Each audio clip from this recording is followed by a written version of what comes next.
to be found. Oh, they're around.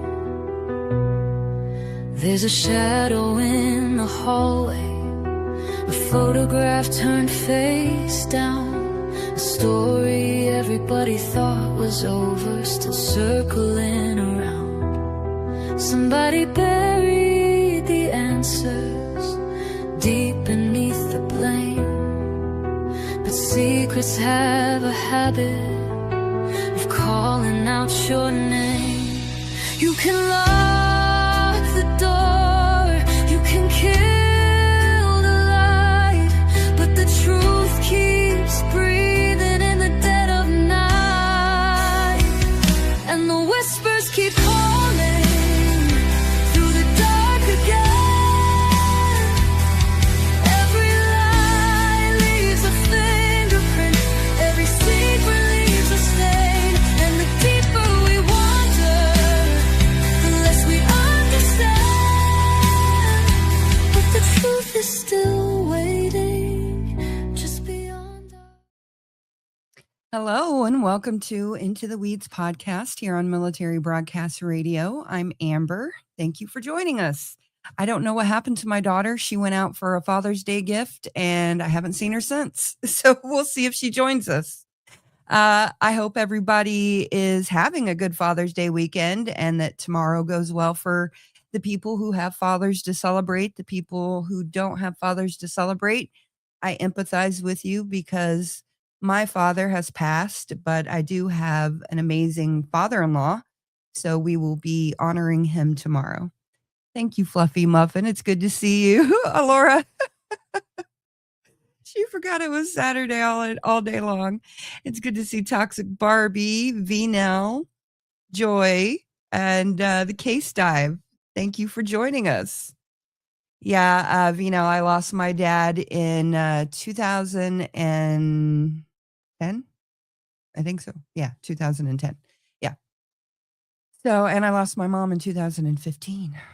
So, yeah, hopefully Alora gets back here before the show ends. No, she should have plenty of time. Okay, so today I'm going to do something a little different, but before we start that, I'm going to remind everybody that I did add some stuff to the Google Drive. So in the Google Drive, there's a folder, Dan Patterson, DA, and then we've got, well, let me go to the file. Okay, so the whole folder is the Go to John trial exhibits, Gypsy, and Nick. And then in the Go to John trial exhibits, those are the ones that I just downloaded a couple days ago, and then one last night because I didn't realize it wasn't uploaded. But we have Exhibit 105 or 150, sorry. There's another Exhibit 150.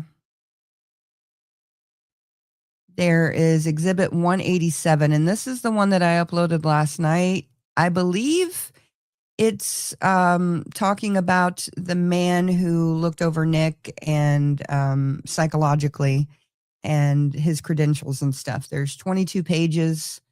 So, sorry. You guys can check that out. So, just wanted to remind everybody that that is there. And then, okay, so let's stop that.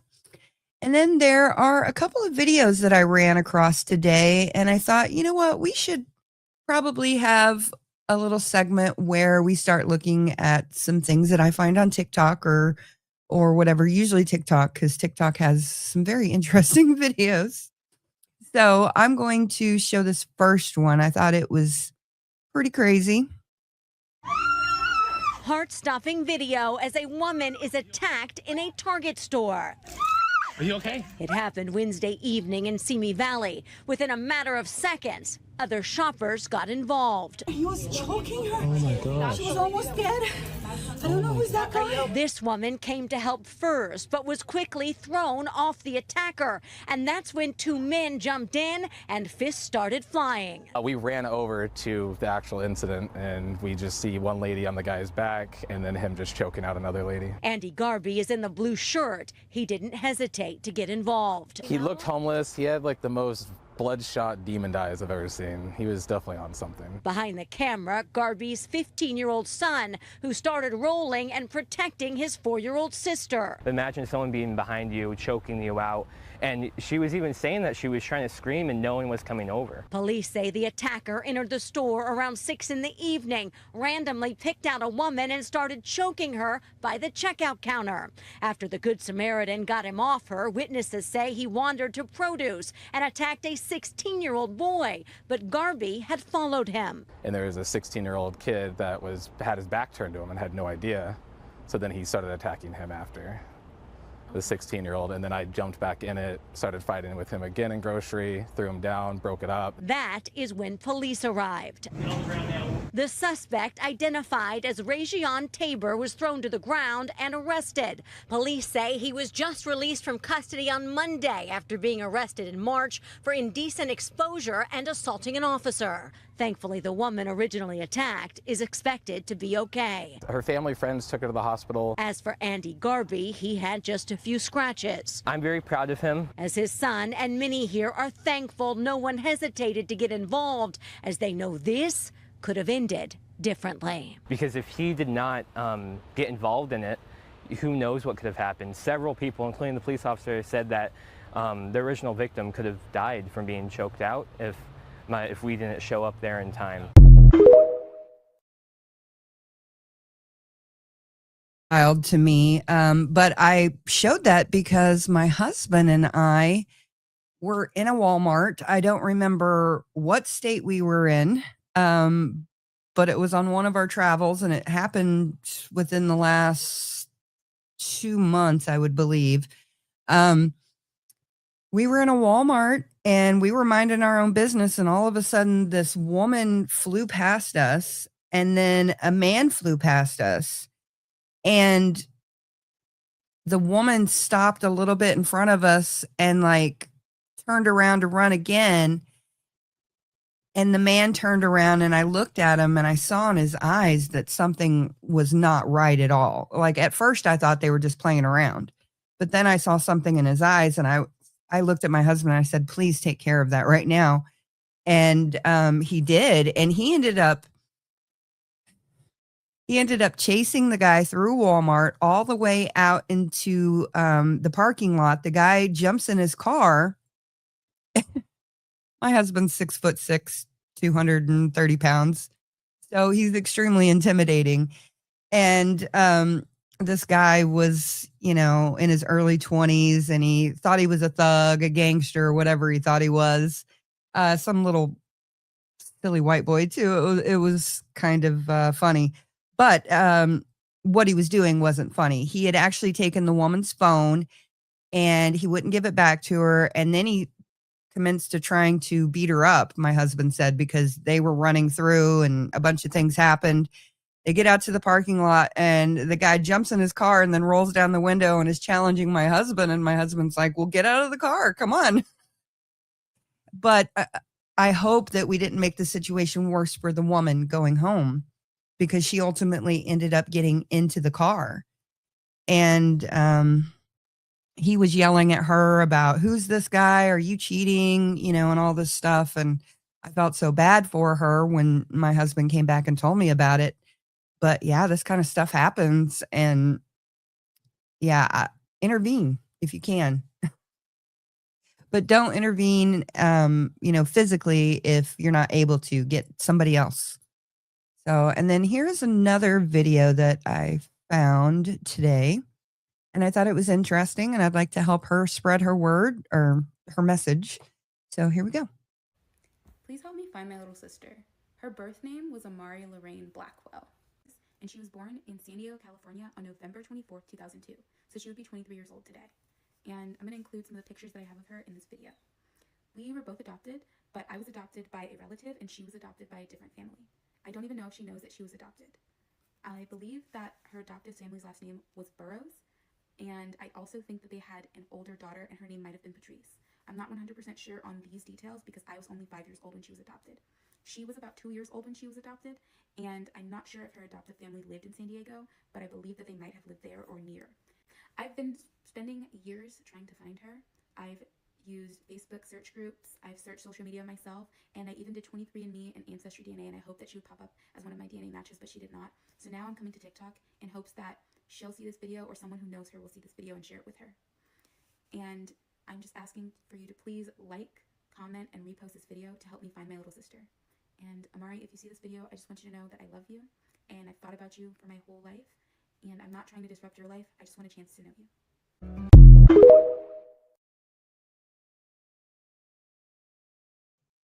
There was no sound on that video, Cherokee girl.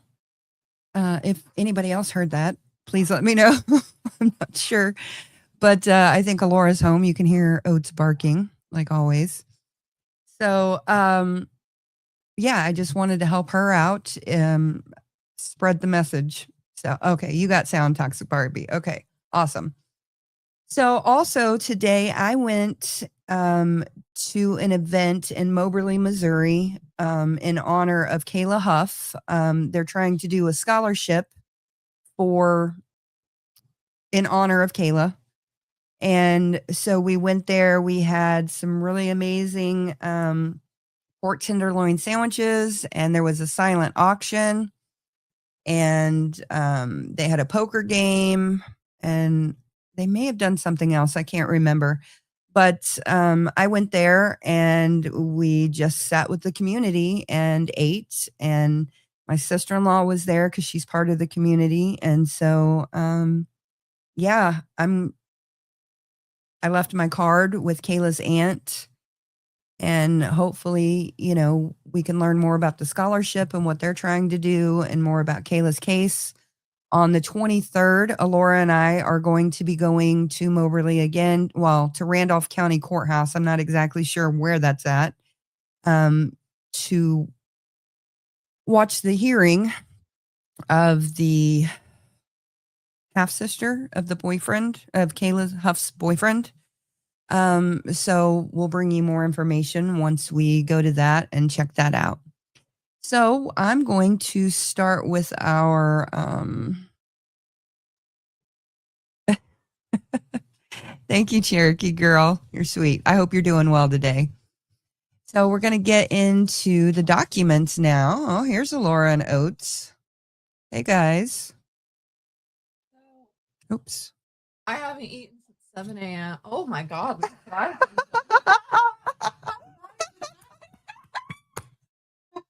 Anyway, I haven't eaten since 7 a.m. So don't lick my hands. I just washed them. I'm going to go eat real quick because it's got chips and yeah. Okay. Love you too. Okay.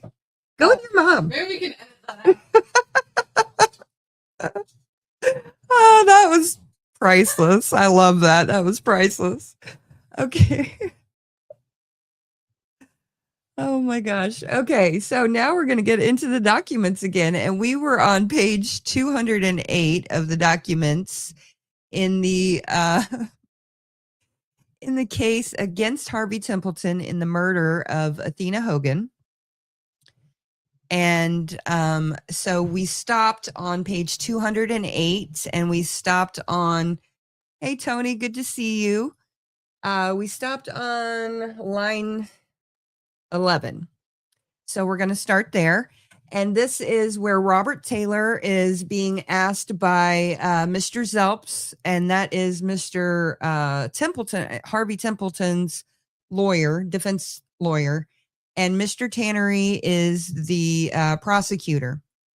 And so Mr. Zelps is asking Robert Taylor, the man who found Athena Hogan, if he took a polygraph test. So that's what we're getting into now. So it says, by Mr. Zelps, were they asking you to take a polygraph examination? Yes. All right. It was my intention to do so. Okay. What time did you get down there to the police station? Detective Briley was at my door around 8:30 or 8:15 that morning, asked me to come down. So I would imagine that I arrived at the police station around 8:45, 9 o'clock. Did Detective Briley take you down there? No, he didn't. Himself? He asked, did he follow you? No, he didn't. He said, come on, and he left? Uh-huh. And you went down there? Yes. You got down there, and who did you see when you got down there? Eventually, I saw Tom Roberts. Okay, did any of the other detectives question you prior to seeing Tom Roberts? Sorry, I'm having issues speaking today, I guess. Hold on. Feel like we need more money guns for Laura. Yep. Okay. Eventually I saw Tom Roberts. Okay, did any of the other detectives question you prior to seeing Tom Roberts? No, I don't think so. Tom Roberts is a qualified, or at least he does their polygraph examinations down there, doesn't he? That's my understanding. Okay, did you talk to Tom Roberts? Yes, I did. And what did you talk about? Talked about polygraph examination I was about to take. Okay. And did he talk about any of the questions he was going to ask you? No, he didn't. He gave me some limits, said it wouldn't be about this, wouldn't be about that. Did he have you hooked up, wired up? No, he didn't. Okay. And you didn't take the polygraph examination, did you? He strongly suggested that I not take it because I'd only had 3.5 hours of sleep that night. That's right. It had been a long night, right? So he said, go on. Is that right? That's correct. Okay. You went home. Did you go to bed? What did you do? Did you have any more contact with the police on Thursday? Not that I can recall. Yes, I did. Come to think of it. He said, go on. He said he didn't want you to take the test. He wanted you to get some rest. Did you set up a time later that afternoon to take the test? He suggested at that time that I return the next morning at 10 or 10:30. All right. Now that day, though, did you have any more contact with the police? Yes. Okay. Please tell us what that was. I returned to the police station. I don't know what time with Truman Petty. Truman Petty. I know that name from somewhere. I don't know who that is, but we had a conversation and he gave me some information that I felt was possibly relevant to their investigation. And rather than go repeat it secondhand, I asked him to go down and to tell him himself. Could you tell us what information that you learned through Truman Petty about this investigation? He told me that Jim Willard was the person who had called in and reported a blue and white car with mags, and that he was in the area at the time. That he told me that Willard told him, okay, it's going to get thick. Petty told me that Willard told him that Willard had gone to Petty's house to find him and that Petty wasn't home. So then Willard went from Petty's house, which is 2 doors down from where the girl lived, to Terrace Hills, where his ex-wife lived. And he went via Rogers Lane and saw a blue and white car. At that time, I thought that sounded strange because he had gone from, what does Willard look like? Is he slender, blonde hair? No, I'd say he's tall, taller than I am. He's heavy set. So I wish this guy would quit interrupting him all the time. He could have had something very valuable to say. He drive a blue car? I don't think so. But he goes 2 doors down from where the girl disappeared? That's hearsay, but that's my understanding. Okay, who did you tell that to? Do you recall? I didn't tell that to anybody. I brought him down and introduced he and Detective Briley. Okay. Now, did they talk to you again that afternoon? Not that I recall, no. Okay, when did you go get your attorney? Friday morning. Okay, now Thursday, you didn't have any more contact with him, right? That's correct. Friday morning, you go to Mr. Miller's office. Is that the deal? Uh-huh. Do you go over there, take the polygraph on 10:30 the next morning? No, at the advice of your attorney says you're not taking any polygraph, right? That's correct. Okay. Do you go to the police station at all? No. Oh, yes, I do too. Okay. On Friday? Yes. Okay. What do you do? What do you go there to do? Sorry. To retrieve my possessions. Okay. Were you with your lawyer when you went there Friday? Yes, I was. And you say you retrieved your possessions? What possessions were you retrieving? The ones that you mentioned earlier. Okay, what do you recall them to be? I know now, I didn't know at the time, but they had a Bible of mine. They had those things you mentioned. Had some duct tape? Sure. Had electrical cord? Uh-huh. Had some rubber gloves? Yes. Had some pictures? Yes. Had some marijuana seeds? Yes, which I didn't get back. You wanted them though, didn't you? Sure, I collect mini seeds. I have seeds from yucca plants. Oh my goodness. I bet. Yeah, I bet you do. Okay, now Mr. Taylor, did they give you your stuff? That's hilarious, actually. Eventually, yes. Eventually? Did they give it to you that Friday? Yes. Okay. Did you have your car back already? Yes. Okay, any more contact with the police on that Friday? Yes. All right, tell me what happened. Contact was pretty much continuous from that time, I was asked. What time was it when you went down there to get your stuff? I don't know. Mr. Miller was with you, though. Yes. Okay, tell us what happened. I was asked to continue in my cooperation with the police investigation by showing Detective Belcher out to the site where the body was found. And he told me I could be his lucky charm, that possibly I could remember something that I hadn't remembered yet. Okay, that sounds like a trap. Though I felt that was unlikely, I agreed. Okay, you went out there with him, is that correct? Correct. Mr. Tannery, Judge, I'm going to object based on all this being irrelevant to this particular case. Mr. Zelps, Your Honor, defendant's response is just that. We're entitled to the preliminary hearing to discover evidence, quite possibly to help us. Hold on.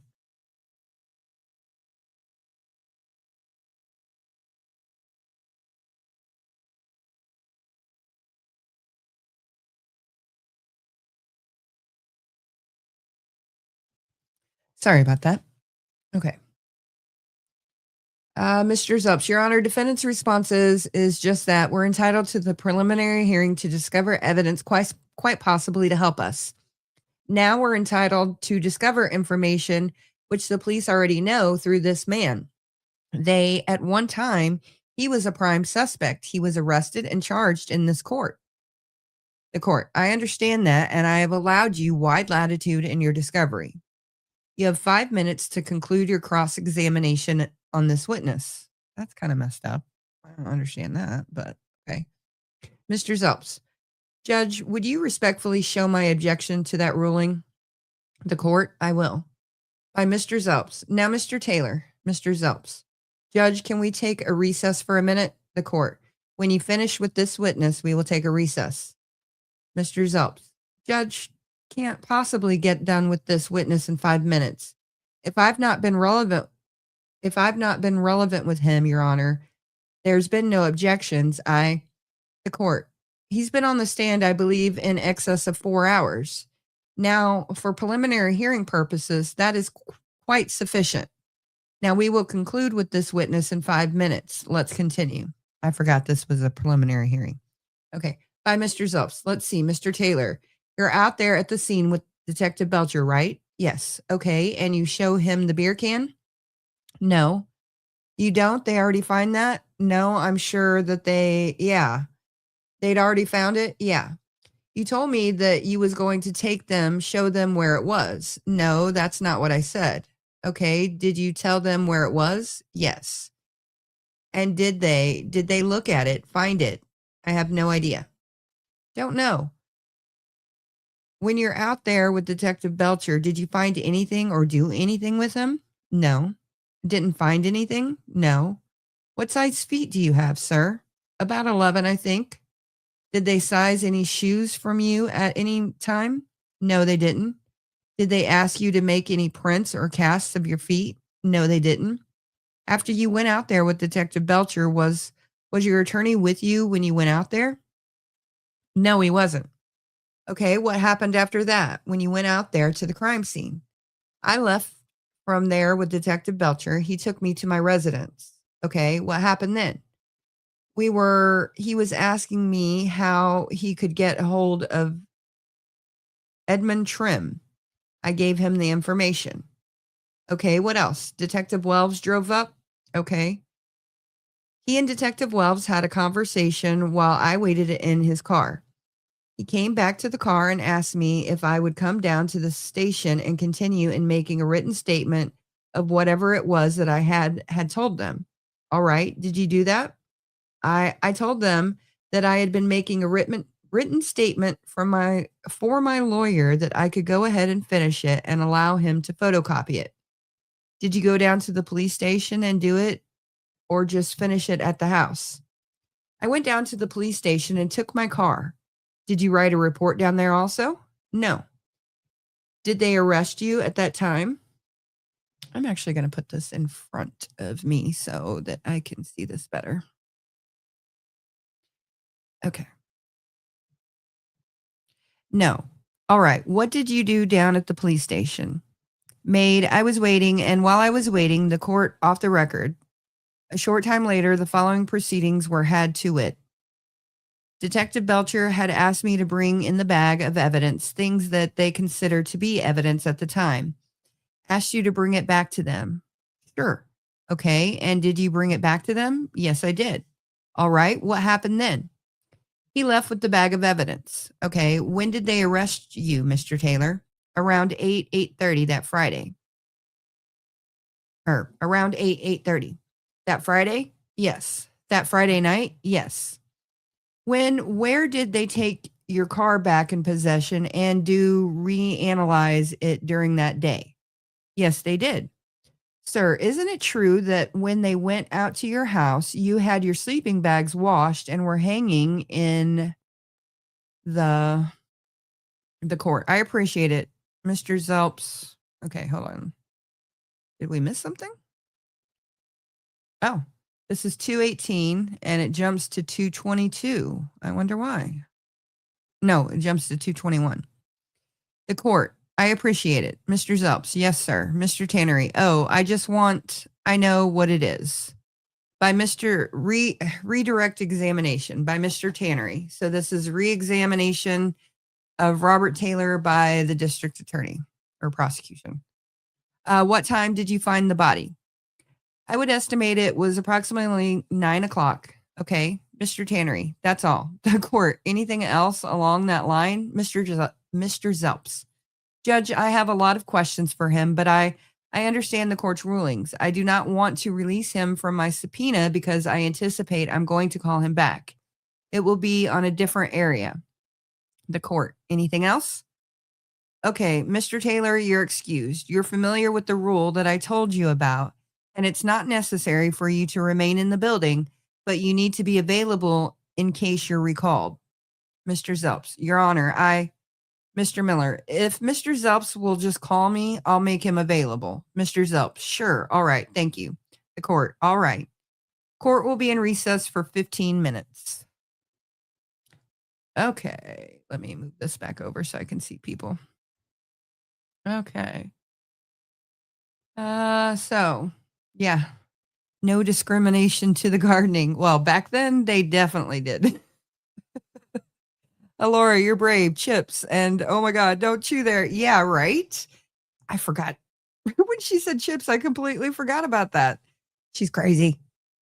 I hope you guys were able to see the whole document when I had that up there right in front of my screen.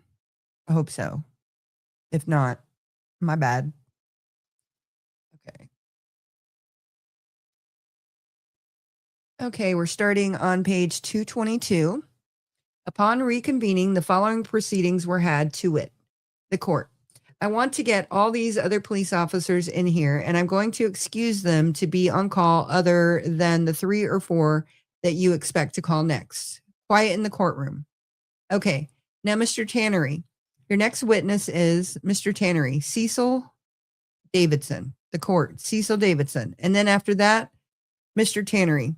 Belcher, then Muhammad, then Greg Lord, and Ann Reed. The court. Okay.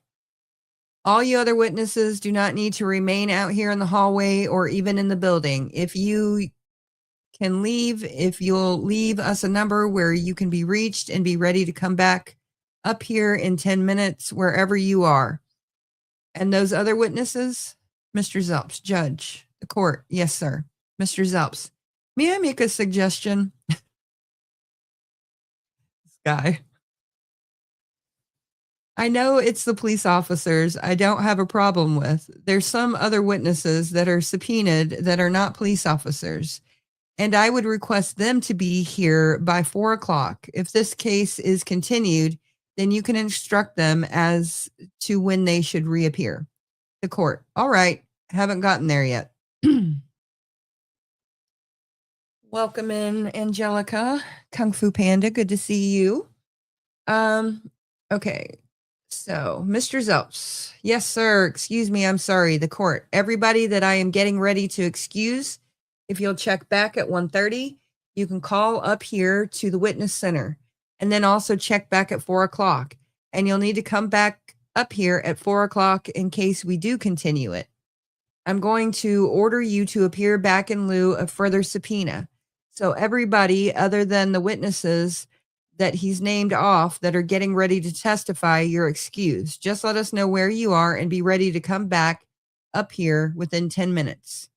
Well, it's a good thing that the mall is right across the street because back then they didn't have cell phones to get alerted or to just call in. So I'm sure a lot of them went across the street to the mall to go hang out. I would assume the mall was made or was, yeah. What am I saying? Yes, the mall existed then. Okay. Are you ready? Mr. Tannery? Yes, Your Honor.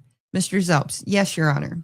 Cecil Davidson, called as a witness on behalf of the state, having been first duly sworn, testified on his oath as follows, to wit, direct examination by Mr. Tannery. Okay. State your name and occupation. Cecil Davidson, police officer, City of Lawton. What are your specific duties? I'm a detective. How long have you been so? I've been a police officer for 13 years and a detective for 8. And back on the evening or maybe early morning hours of October 1st. And it was October 1st and the 2nd. Were you involved in the investigation of a homicide out on 82nd and Rogers Lane? Yes, I was. The court. Excuse me just a minute. You guys need to hold it down. She's going to pick up more than she can handle here. I don't know what's going on there. Yes, sir. I'm sorry. The court. I don't know your name, but if you want to sit up here in the jury box, you're welcome to. By Mr. Tannery, what was the last answer? Yes, I was. Okay, and how did you come to be involved in the investigation? I was contacted on the night of the 1st, requested to go to 82nd and Rogers Lane. Approximately what time was it? Approximately 10 o'clock in the evening. That you were called? Yes, I was. All right, when you arrived at that location, what did you see? I observed the police cars, emergency vehicles, and later observed a body that was on the north side of Rogers Lane. How was the body lying? The body was lying on its side, the head was facing to the east, on the north side of the road. How was the body? Head. What type of person are we talking about? It was a young Caucasian female. And what was the state of her life? Okay, she was deceased. Rigor had started to form in the body. Was she cold or warm to the touch at the time? The body was cooling at the time I checked her. What was the weather like at that particular evening? It was getting ready to rain. It was damp and cool. Damp and cool? Could you approximate the temperature? No, sir, I couldn't. It was cool, though. Did you have a coat on or a jacket or any kind of outer clothing? I believe I did, yes, sir. When you say rigor was starting to set in, yes, sir, it was. How could you tell that? At the time we moved the body, when we placed it on the stretcher, the stiffness had started. It was not completely, the muscles had not completely locked at the time, but it was in a state of stiffening. Okay, how long after you arrived there before you did what you just indicated, placed it on a stretcher, placed her on a stretcher? That's sad. Probably an hour. Okay. I'm not sure of the time. Process the crime scene. Yes, sir. And what were your duties in processing the crime scene at the time? I photographed the crime scene, assisted in looking through the area, checking for evidence. Okay. Did you see any physical evidence there around the body or in the immediate area that appeared to be of evidentiary value to you? Okay, I took photographs of tire prints and shoe prints there were 2 shoe prints. One was in the vicinity of the leg of the body and the other was under the left arm. Now, in regard to that, did you ever compare that shoe print, either the picture or the visual observation, with any other shoe prints? Or any shoes? Some other shoes? Yes, sir. Whose were those? They belonged to the gentleman sitting at the defense table. What? There are 3 gentlemen sitting there. Which one? I'm sorry. He's with the tie, beige shirt, and brown jacket, glasses. Okay. Did you know his name? At that time, I didn't. I was just requested to go to the area or go to the residence where a search was taking place. Okay. What type of shoes did you see that appeared to match what you're talking about? Mr. Zelps, hold it now. I'm going to object now. That's assuming facts, not in evidence, about a match. The court, sustained. Mr. Tannery, okay. By Mr. Tannery, after taking these photographs, what did you do with them? I turned them over to be developed, okay. Took a lot of pictures out there, did you not? Yes, sir. And later on, did you have occasion to go out to Memorial Hospital? Yes, sir. The next morning, I went to the autopsy. Okay, and did you take some pictures out there of the same person? Yes, sir, I did. I'm going to hand you a series of exhibits that we've marked, and these will range. These are going to be out of order, but it's 12 and 13 are the 2 large ones, and 5 through 14 are the small ones. I want to ask you to look at all these first. I'm going to ask you a general question. Yes, sir. My general question is do you recognize what is depicted in each of those exhibits? Yes, sir, I do. Okay. And do you know where and when it is depicted in each of those was taken? Yes, sir, I do. Okay. And are you of the Okay. And are each of those, as they're depicted in the exhibits, true and accurate representations of what they show? Yes, sir, they are. Now, were all of those exhibits, which are generally referred to as photographs, taken at the same time and place? Some of them were taken at the scene where the body was found on Rogers Lane. Okay, and which ones were those? Okay, those were the ones showing that is States Exhibit 13, 15, 14. Those were photographs at Rogers Lane, the ones just mentioned. The rest of the photographs were taken at the time of the autopsy. Okay, and you were present when you observed all of this? Yes, sir, I was. Now, the person is in States Exhibit number 13, 14, and 15, which is out at Rogers Lane, and the person who is depicted in States Exhibit number 5 and 6, are they one and the same? Yes, they are. Okay, did you ever determine who the name of this person was? Yes, sir, it was Tina Hogan. Okay, when you were out processing the crime scene at Rogers Lane, exactly describe where the location was that you were processing it at. Okay, it was to the west. I'm not sure of the exact distance from 82nd Street, but it was a short distance from 82nd Street, and the body was lying adjacent to Rogers Lane or on the roadway, which is gravel composite. It was lying right next to the road. Wow. I didn't realize that. I thought she may have been off in a field or something. I mean, not off in a field, but in a field. How far off the roadway, or was it off the roadway? It was, I believe, within 2 feet of the roadway. Oh, okay, so that makes more sense. So I'm trying to figure out if she was found on the side of Fort Sill or on the side of Lawton. Sounds more like she was found on the side of Fort Sill, which would mean if they were coming from Athena's house, they were going towards 82nd. Would be my guess if somebody dropped her off on the Fort Sill side.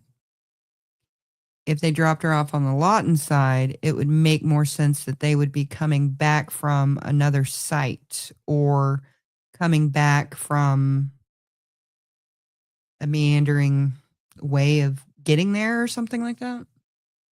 I don't know. Thank you very much, Cherokee girl. Okay. Here's Oates again. Okay, now, was the state of clothing the same as in the pictures, and did it remain that way until her body was removed?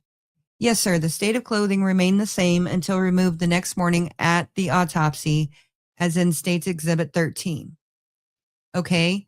Now, when she was moved from near the intersection, well, let me ask you, at that particular point, do you know what city, county, and state that she was lying in? It was City of Lawton and County of Comanche and State of Oklahoma. Okay. When she was moved, who actually did that and how? It was Richard Briley, a medical examiner, myself, and a hearse attendant. Okay.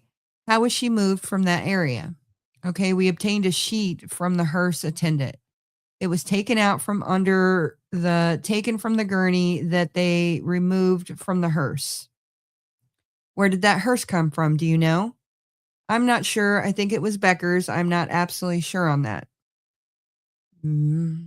There's Becker's again. I have a contact at Becker's who's been working there for probably 30 or 40 years. Okay. Was this sheet? The sheet was folded and underneath a pillow. Okay. Clean? Yes, it was. Okay, what did you do with the sheet? The sheet was unfolded. We placed that on top of the gurney and moved the gurney beside the body and picked the body up and placed it on top of the sheet and then wrapped the body. Okay, and then what happened to the body? The body was taken to the morgue at Memorial. All right, and then you didn't see it again until the next morning, right? That's correct. The next morning you went out to Memorial. Yes, sir. And who was present? Myself, Dr. Boatsman, Gary Jackson, and Mike Thomas from the sheriff's office. Oops. What did you do out there then? Dr. Boatsman and Gary Jackson performed the autopsy. Did you observe this? Yes, sir, I did. And did you observe her clothing being removed? Yes, sir, the clothing was removed, handed to me, and I placed it in paper sacks. How about the sheet? The sheet was also was removed. I bundled it together and placed it in a paper sack. Okay. Other things were done to her at that time. Yes, sir.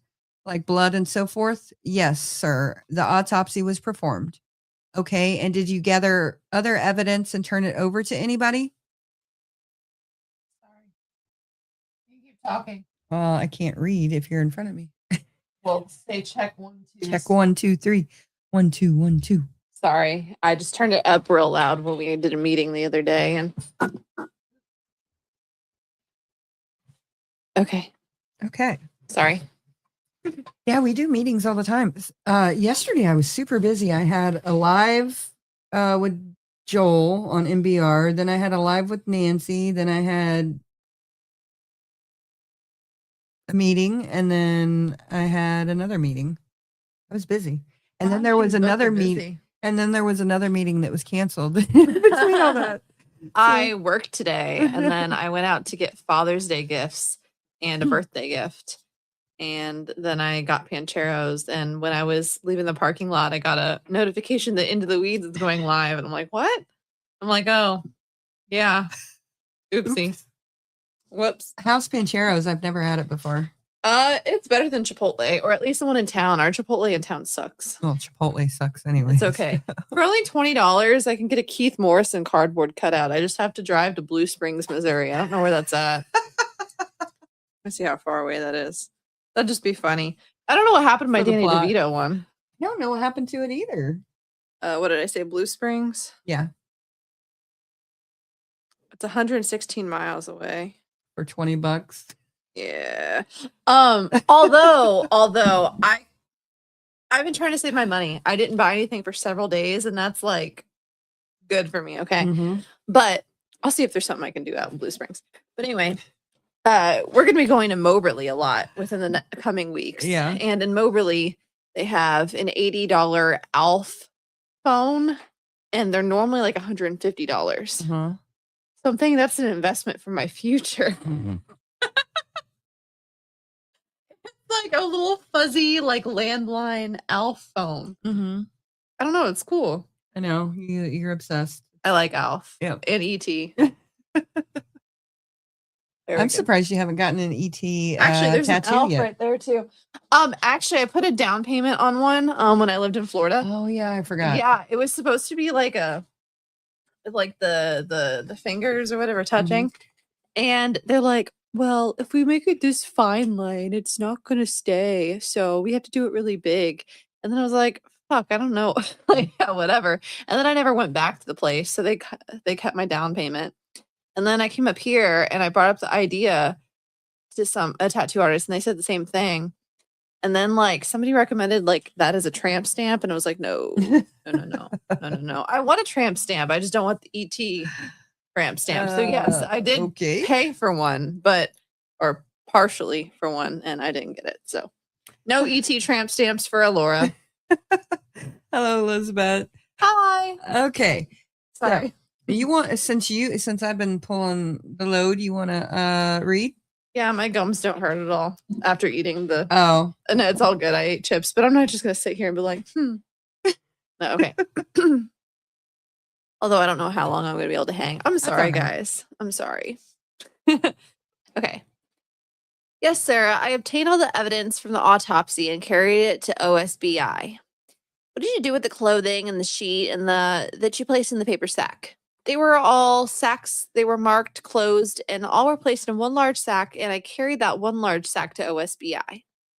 Okay, did you mark on it and yes, sir. Staple it and all that stuff? Or I don't mean staple it, somehow secure it?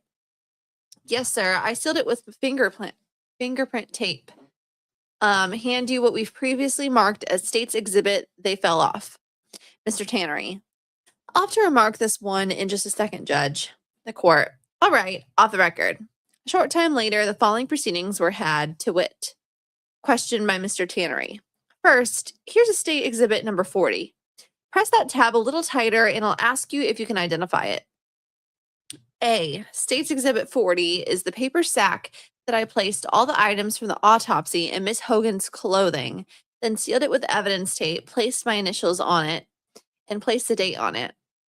Okay, and look at the state's exhibit 41, 42, and 43 exhibits. And I'll ask you if you can identify each of those. A. State's exhibit 41 is the sheet that we wrapped Miss Hogan's body in.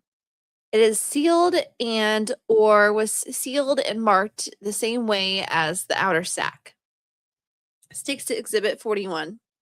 The shirt was removed from her. It was placed in the sack and sealed in the same manner. State's exhibit 43 are the socks, and it was also placed and sealed in the same manner as the other socks. Okay, would you open each of those just to look inside and see if they're the same items that you placed inside of the exhibits as you described? Okay, these are the socks that were removed from the body at the autopsy, and they are in the state's exhibit 43. Okay, this is the shirt that belonged to Athena Hogan. You got your initials on them and all? No, sir. At the time I received them from the medical examiner, I took them in whole and tried to fold them to contain as much evidence as possible and then place them in the sacks. Well, while you're opening that up, I'll ask you another quick question. How did you seal the sacks that you're opening now? The sacks were sealed with fingerprint tape and I wrote my initials across them along with the date. Okay, were they in that same condition when you put them inside of the larger bag, number 40? Yes, sir, they were. And then did you seal number 40 in the same manner? Yes, sir, I did. Okay. This is the sheet that was obtained from the funeral home that we wrapped Miss Hogan's body in. All right, now after you sealed each of those in the manner you've described, what did you do with the state's exhibits 40 through 43? I carried them to OSBI, the Oklahoma State Bureau of Investigation lab located at the Highway Patrol Station. And what did you do with them there? I placed them in evidence to be analyzed by the state. Do you remember who gave them to, or who you gave them to down there? Did you just log them in with the girl at the front desk? Yes, I can't remember her name right now. Okay, but that's who I logged them in with. Okay, after that, did you have anything more to do with these exhibits? No, sir, I didn't. All right, what was your purpose for submitting those to OSBI? To be used as comparisons for any other evidence found. All right, sir. After conducting that investigation, did you have anything further to do with any other evidence that was gathered? Yes, sir. I went back to the station where Mr. Taylor was interviewed. We looked through his car. Okay, but in regard to Mr. Templeton, the person you pointed out at the table here, did you have any involvement in that particular investigation? Only going to the residence where a search was being conducted. Okay, and that was sometime later, was it not? Yes, it was. All right. Mr. Tannery, that's all I have of this witness at this time. The court. Mr. Zelpst? Mr. Zelpst. Just a second, Your Honor. The court. Mr. Schulte, if you want to sit in the jury box, you're welcome to. Mr. Robert Schulte. Thank you. Mr. Zelpst. Judge, I'd like to let him sit here. He might have to try this thing. The court. He's scouting, so let him sit wherever he wants to. And who is... I don't know. I wonder if it's scouting. I wonder if it's like somebody who's kind of like not an intern would be the wrong word, but someone maybe getting some hours for a college class. Scouting? No, that would be an intern. No? Because I interned for a judge at Comanche County Courthouse, and I would sit in on the stuff, and they would call me an intern. So, and I was with the chief judge. But you were a kid, though, right? You were I was 18. Were you in high school? Yeah. Actually, I was 19. Yeah, I was in high school. How old were you when you graduated? 19. 17 when I graduated. And then I went into the Army at 19 and then turned 20 right before basic training started. I hate to say this, Lisbeth, but every time I read your name, Lisbeth PCB, I read it as Lisbeth PCP. And I'm like, girl, what you doing? You mean the zombie drug? Okay. My bad. No, that's bath salts, actually. Yeah. Close enough, though. The court. He's scouting, so we'll let him sit wherever he wants to. And this is from the cross-examination by Mr. Zelpst. Detective Davidson, you've had some training in technical investigations, have you not? Yes, sir, I have. You've been sent to school to learn how to properly process a crime scene, is that correct? Yes, sir. And you know the importance of trying to determine any body had been in the area of the crime scene and try to see what, if any, evidence is placed there by people that you could determine who they are. In other words, you go to a crime scene. You want to ask the officers where they've been and what they've done, do you not? Yes, sir. Okay, now approximately what time was it when you arrived at the crime scene or at where the body was found? It was probably 10:20, something like that. Okay, in the evening. What officers were present when you arrived out there? Police officers? Detective Briley, Officer Brayley. Briley and Brayley, are those two different ones or just a typo? Anyway. Probably two. I guess we'll see. Detective Briley and Brayley. Damn. Okay. Oh, yeah, no, that is because this is Detective Briley and then Officer Brayley had been there earlier. Okay, that'd get confusing. Especially having an accent or something. Okay. I believe he was the first officer on the scene. Okay. There were some other officers, but they were back from the crime scene. They were back at 82nd Street. The area had been roped off by the time I got there. All right. Now, do you know who roped it off? I believe Detective Briley did. Okay, did you determine if anybody had anybody gone up to the girl to look for any evidence up to the time when you arrived? Yes, sir. I was observed, or ooh, there we go. I observed another footprint, which was to the east of the body, close to the head area. And it was the footprint of Officer Brayley, where he'd gone to check her. Okay, he was going to determine if she was dead or not, is that correct? Yes, sir. And you could identify, and he told you that it was his footprint. Yes, sir. And you could, oh, my bad. Okay. Sorry. Okay. Now, when you saw the little girl lying there, was she lying in any weeds? There were weeds around her. Yes, sir. Okay. Was she laying on some weeds? Yes, sir. Oh. Thank you for the kisses. Okay. Now, did the body look to you as if it had been thrown out of the vehicle, or did it look like it had been laid down? Laid down? Somebody might have laid the body down. Did you get an impression from that? I had thought the body had been laid down. Okay. Now I'm going to ask you about your photographs. What kind of camera did you use to take those pictures? Canon AE1. Okay. And do you know what kind of lens was on it? It's a 1.8. Okay. And you took some pictures of a foot, some footprints, right? Yes, sir. And there was 2 footprints, right? She was lying in one of them, and there was another one that was just clearly visible. There was one beside her leg. Neither footprint was completely clearly visible due to the condition of the terrain that she was on. But one was beside her leg, and the other was partially covered by an arm. It was gravelly out there, is that correct? Yes, sir, it is. Okay, and that creates problems. That's not the ideal situation to look at footprints and you have gravel, is it? No, sir, it's not. So she was just kind of like, just right there, like just a really weird place to put a corpse, right? I mean, it's like right off the side of the highway. Well, and it has to have been right there. Sorry, it has to have been right there on the Fort Sill side, in my opinion, to be gravelly like that. Yeah. Because that's more of the gravelly side, whereas when you're on the Lawton side, it's fields and stuff like that. You never took me out there, so I'm not sure. I did take you out there. You did not. I did.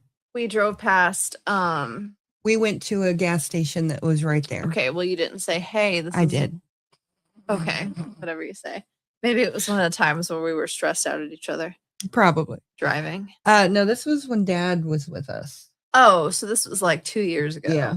This was when Dad was with us. I don't remember. I never usually catch you guys live. You're all awesome and really do the cases you look at justice. Thank you for bringing us all the actual truth behind the headlines. Thank you, Delta Dern. Thank you. I almost called you Delta Dawn, though. Delta Dawn. I love that song. That's a really great song.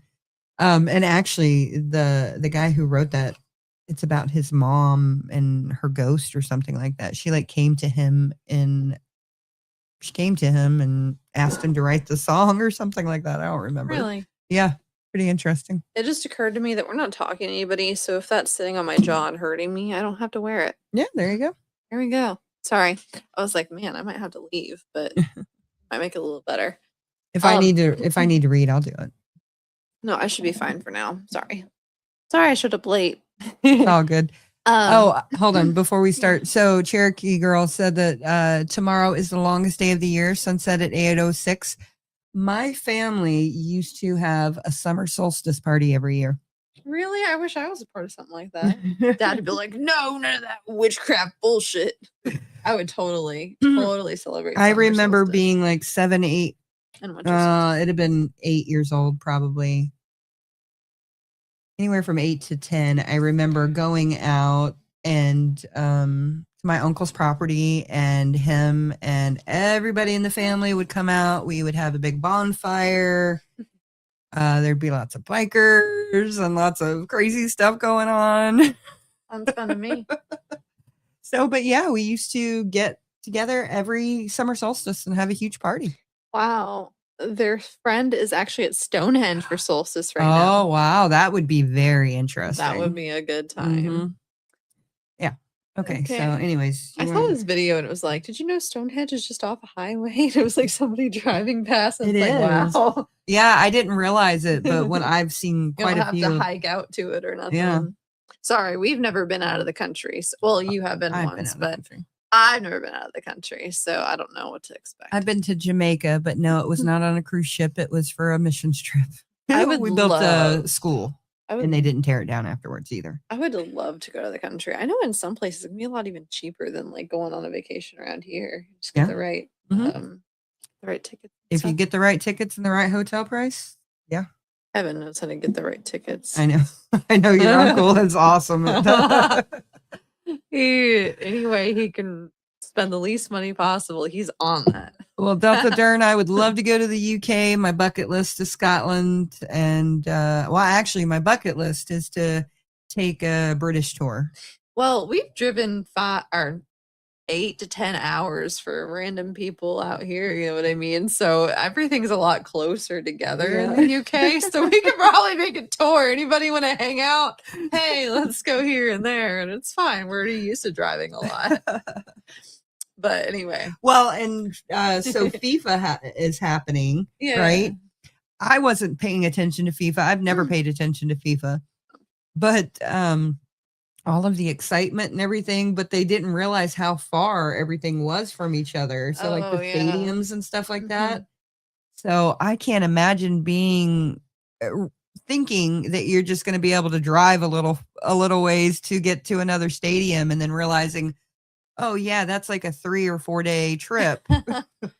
Yeah, no, I read some post one time where someone was talking about how her friends from the UK were going to come visit her in America. And they're like, oh, well, maybe we'll take a day trip to New York and then we'll take a couple days in California. And they're like, you're going to have to pay a lot of money and spend a lot of time. Because even if you just fly out to California, there might be a layover and a direct flight's going to be expensive as hell and still take forever if you're coming from like Florida or something like that. You're still going to be in the plane for at least 4 hours if you even go At straight. least.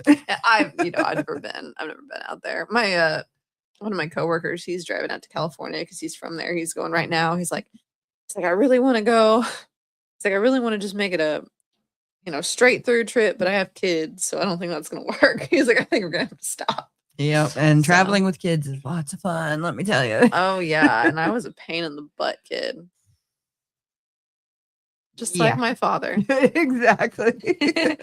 It takes 6 to 7 hours to drive from East Coast UK to Wales on the opposite side. Well, shoot, we go down to Oklahoma and we're like, oh, it's not that far. It's just 8 hours. So it's like, oh, there's a little fly in here. Yeah, I bothering me. know. And my nephew is going to be graduating next month from Yeah. basic. I So, wanna and go he's so at Fort bad. Sill. So I'll definitely be going no matter what. You want to fly? Ooh. I'm going to get some cheap tickets and fly. If you look now, you might be able to. Because I have to be back at work, but I would love to see Phoenix. Go Yeah, all graduate. the family's going to be there too, or at least, Really? the mom and dad. His will like be. Yeah. 20,000 siblings. Yeah. They just keep popping them out. I love you, Kat, if you're watching. But yeah, I want to go see him. Plus, if you know where the camera is. Oh yeah, that's fair. I sent him a letter in the mail. I'm still waiting for a letter back, by the way, but I sent him a short little letter because I know you don't have 1,000 hours to read everything. And then I sent him some memes. I printed out some pictures. I printed out some memes and some pictures of the family. Don't you say a word. I'm not 'cause saying anything. I'm not saying I had to anything. write on the back of that not to tell the family member that I sent the picture so that it doesn't become a problem because that person's a stick in the mud. He's the fun police. Yeah. Oh, yeah. We were talking about the fun police the other day. Let's not talk about what Yeah. the rest of that conversation entailed. But anyway, so I sent that and then I sent some stamps, but they were SpongeBob stamps. But I was like, oh, you're going to get them bullied for that. I'm like, everyone's going to think that's so cool. Aunt And Leah said she sent him some stamps, but I can't remember what they were. She said they were like really weird. And I was like, oh my gosh. I just can't remember what they were. I remember the last time I went to buy stamps, they had Betty White stamps. I didn't get them. I was cheap back then. I was like 17. That was when I say dating, or it wasn't What the dating. heck I is was like the writing a guy in the flag? military. Him and I are still buddies, but Yeah. Anyways. But then I wanted to send him one of the cards that I got from the ground in Vegas and use your mind to fill in the blanks there, but I didn't want to get him in trouble. And then I sprayed some perfume on it so that like he could get a little, shit for it. And then so whenever my friends went into basic back when I was like in high school and a little bit out of high school, I would always like put like different color lipsticks on, and every time I'd write them, I'd like kiss the seal or whatever to get them shit. I just felt like that'd be really weird to send to my cousins. So Yeah, that'd be really weird. But it'd be funny because they have to do extra push-ups and stuff like that. So anyway, I heard they get their phone now. For like, I don't know if it's Like, their phone every or if it's weekend.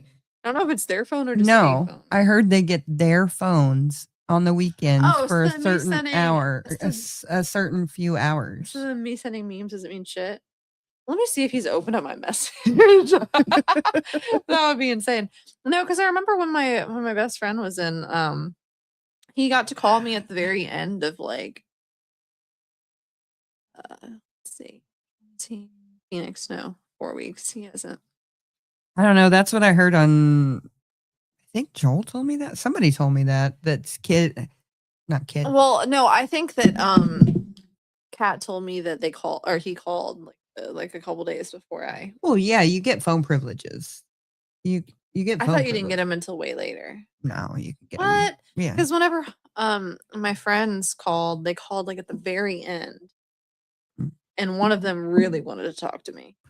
We got. I was like the first person he I think called. we were in a week before we were able to make calls. Yes, I because can't I'm telling remember. you, this one person wanted to call me so bad. The other one, I was like, "Am I the person you called?" He's like, "No." You're like, "You got a call." I was like, "Oh, no, okay." And I feel so bad. He's the one letter that I don't have anymore because Oates ate it, and then I threw it away. I was like, "Oh, he'll be in my life forever," and then he died. So, anyway, okay. Sorry, I'm really bad at tangents. I have ADHD, probably. I don't know. Anyway, did it look as though those footprints were made by the same person? Yes, sir, they did. And did it look as though, how far were they apart? Could you stand and maybe demonstrate for me how far that they look like out there? I know it's okay. The footprints appeared to be Mr. Zelps. Can you get this? By Mr. Zelps. Let's turn around and face her and tell her. The footprints appear to be sort of a normal stance of someone standing. They're approximately 2 feet to a little over 2 feet apart, almost farther back, and it had slid. There was a slide mark under the left side. Okay, it came down off a little bit of mound. The right one was slightly forward of the left one, and that was the one where the head would be in the position to the outside of my right foot, and the leg of the body was found. It was in front of the left foot. Would it be a pretty good guess to figure, looking at that might have laid the body down on his foot, then withdrew it? Yes, sir. That's what Okay, please return. Now, when you took the pictures of those footprints, did you set your camera up on a tripod? No, sir, I didn't. And so we do not have an exact measurement from lens to the footprint. We don't know what the distance was, do we? No, sir.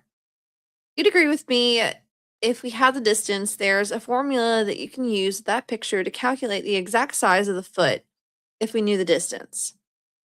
Okay, with the footprint that was there, it couldn't be determined due to the terrain that the footprint was in. So the gravel, I guess. Okay. I did place a measuring device beside it when I took the photograph. Does the footprint show up at all in the photograph? No, sir, it doesn't. Did not clearly come out. Okay, now there were also some casts, were there not? Attempted to make casts of whatever those footprints? That's correct. Okay, Detective Briley, you did that. Is that correct? That's correct. Now, October 1st, 1986, there was a heck of a storm that came on, wasn't there? Yes, sir, there was. And you all had that element to deal with out there at the crime scene, did you not? Yes, sir. That you had to make an examination as thorough as you could because there was a major storm that was about to hit Lawton. Yes, sir. Is that right? Okay. At approximately what time did you pour the cast on the footprints? I can't say an exact time. We did not pour any cast until after I finished photographing. Okay, first thing you did was photograph, is that correct? Yes, sir. The next thing you did was mix your plaster. And did you take the crime unit, the vehicle out there, your mobile lab? It was already there, sir. Okay, it was there. Were there casts? Did you make a cast where they were removed? Yes, sir. Did they turn out to be, have you seen them recently? Yes, sir, I have. Can you tell anything from them? No, sir, you can't. The condition of the ground was not suitable for a definition. So it would be difficult for us to take a shoe and look at, there it is. Take a shoe and look at that cast and try to make a comparison. Is that correct? That's correct, sir. Have you attempted to make some comparisons of shoes and casts from pictures? Yes, sir, I have. And have you had any, are you snoring? He is snoring. Sorry, guys. Can you guys hear him? I never got a response from Millie whenever I was in her chat the other day, but I swear I heard snoring. So I was wondering if like one of her cats was sleeping in the background. Because it would happen at the same time that she was talking, so I knew it wasn't her just breathing loud. Can I help you? I wish we could get the microphone down there to hear him snoring. It's so cute.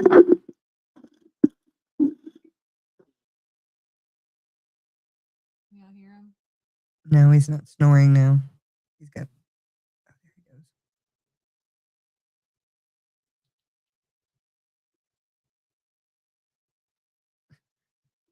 goes. Okay, you guys got the point. Sorry about that. Could you guys hear him? That was adorable. He's a cutie pie. And yesterday, what's today? No, the 18th was a year since I found him again whenever he got lost. So 18 was our big day. He's doing great, just so everyone knows. He's big of a pain in the butt as ever. Worse, actually. Oh, he got a taste of the wild side. Yes, dog snores are the best. They're adorable. Baby snores are even better, but dog snores are awesome. I can't recall the sound of a baby snore, but I'm sure that's pretty cute. It's very cute. Okay, let's see. Yeah, Charles needs to go ahead and hurry up and get married and have kids for you. Says the 25-year-old. Almost 26. I'd like to get married, but I don't know about kids. It's a crazy world to live in right now. It's always been a crazy world. Yeah, that's a fair point. Okay. Have you attempted to make some comparisons of shoes and casts from pictures? Yes, sir, I have. And have you had any luck with that? In the past, yes, sir. Okay, in this particular case, have you been able to make what you think's a match? I cannot give a definite match. It was sent to OSBI for an attempt. You know, I didn't even know what OSBI was. Oh, really? Well, when I was first reading it, I was like, oh, is that like Othram or something? But then I read it and then like it said what it was. And I was like, oh, okay, that's why I thought it was like that, because Maggie's always talking about OSBI. Yes. So I'm like, oh, that's where I've heard it from. But she never. Why would Othram be in a 1987? No, I don't know, but that's like my brain just associated because she'll talk about Othram or something. Yeah, and then OSBI. Again, I agree, but she said OSBI 1,000 times, and I love Maggie to death. But one thing she does is she expects you to know like every person she knows and know every organization she knows. So you sometimes have to just kind of like try and follow through context clues and stuff like that. So OSBI, got it. And OSBI in 2021, I believe, towards the end of 2021 or into 2022, the cold case detective that was assigned to Athena's case sent evidence to OSBI to be tested, but I've never heard anything. So interesting. I have a flood watch. Is it raining? I don't know. I did notice that we had a severe thunder or storm watch earlier. It doesn't say it's gonna be raining at all tonight. So, oh no, at 8 a.m. it's gonna start raining. Oh great! I work outside, so I'm gonna have 50 employees. Not really, but I'm gonna have a bunch of employees, and it's gonna be raining all day. And their whole job now is to Okay, fun stuff. Anyway, continue. Sorry, I'm really bad. Focus. Actually, my gums are starting to hurt a little bit. Yeah, no, You that's wanna read fine. a little bit Yep. and then call it a night? Yeah, okay. So We finish up the last of whatever it is. we're going to go to 14. Okay, and this was a match between a shoe taken from Harvey's house with those cast and those pictures. They've attempted to look at those and see if they can draw any conclusions from it. Is that correct? That's correct, sir. And they have been unsuccessful to do that, right? That's correct. Okay, now tires. Do you take your cast of any tire tracks out there? No, sir, I photographed them. Did those photographs show up? Yes, they did. However, the surface of the road was diminished. It was already damp. And the main thing you could get is a general tire print from it. Definition of certain breaks in a tire or other identifying marks that are different from a new tire or from a regular tire. One from any other we were not able to determine that. In other words, when you try to match tires, if they have a certain cut or nick in them, they'll leave an impression of that on the ground. Is that correct? Yes, sir. And that's a positive identifying factor. And if you can later find a tire that's got the same kind of cut or nick, you can match them like a fingerprint, can't you? That's true, sir. If they have it. Okay, and you didn't find anything out there that was some type of identifying break or type of nothing. You didn't find anything that would clearly show one tire from another, did you? No, sir, only a tread design. Okay, you have a tread design, a distance in the design of the tread. Do you know how many treads there were? 1, 2, 3, 4, 5 on those pictures you took. Do you recall that? No, sir, I don't remember that. There's a photo of that somewhere. Is that correct? Yes, sir, there is. Do you have those in your possession, or are those now in Mr. Tannery's possession? I don't have them in my possession. They were all turned in for developing. Okay, do you know who has them? No, sir, I don't. Now, did you also do a search around the area of the body? Yes, sir. Okay, did you find anything out there around her during your search? There was some other trash items that appeared to have been there for quite some time due to the weathering of the items. Did not find anything that would, okay, was there a beer can that you seized? Was there any beer cans you took at that time? I remember there being I think it was a soft drink can, but it was quite weathered. Okay, quite weathered. So you didn't see any value to any of that evidence? No, sir. Okay, were there any cigarette butts or anything like that removed? No, sir. Essentially, you didn't collect any evidence off. You didn't find any usable evidence around the area. Is that correct? That is correct, sir. Okay, the little girl was removed, right? Yes, sir. And did you go to the morgue with the body that night? No, sir. I returned to the station. You don't personally have any personal knowledge that the body actually was taken from that place to the morgue directly, do you? No, sir. I returned to the station. The next morning when you went to the hospital, the body was there. Is that correct? That's correct, sir. And you didn't know, who do you personally, from your own knowledge, know who took the body from the ambulance into the morgue and placed it on the table? No, sir, I don't. Okay, the body's on the table in the morgue when you get there. Is that correct? That's correct. Had the body been unwrapped? No, sir, it was still wrapped. Still wrapped at the time that you got there. Yes, sir. Okay, you don't know if it had been unwrapped, though. No, sir, I don't. Okay. When you wrapped the body, did you seal the sheet with any type of tape so that you could determine if somebody had opened it up and looked at it? No, sir. Now, particularly, I'm interested in items that were found on the girl. I've been like the rest of us reading in the newspaper about this case, and they keep talking about carpet fibers. Did you observe any carpet fibers on the clothing of the girl? In the morgue when you were collecting evidence? No, sir, I didn't. Okay, did you take any? Did you see or observe any fibers on the person or body of the girl? Clothes first, then body. That's what I'm asking. Did you? There were some items on the body. Most of the items came from vegetation and gravel that was on the side of the road. Okay, now what I'm getting to, you didn't see anything that would look like carpet to you lying on the body of the little girl, did you? No, sir, I didn't. Okay, and you didn't see it on the clothing either. Is that correct? That's correct. Okay, Where did so the fibers come from? where did the fibers come from? And why did they go to 27, I believe, is what Ken Main said. 27 different homes to collect carpet samples if there were no carpet fibers on her. Did they clarify that it's not on the body or not on the clothes? They said either one. Either okay, one. I said.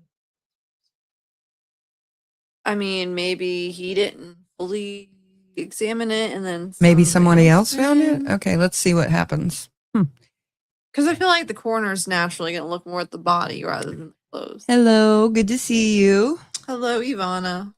Is it Ivana or Yvana? I told her I think it's Ivana, so sorry if it's been wrong. I think it's Ivana. I'm bad with names. It's okay. I mean, also you're just like reading it randomly. It's not like, you know, you're Okay. in the middle of.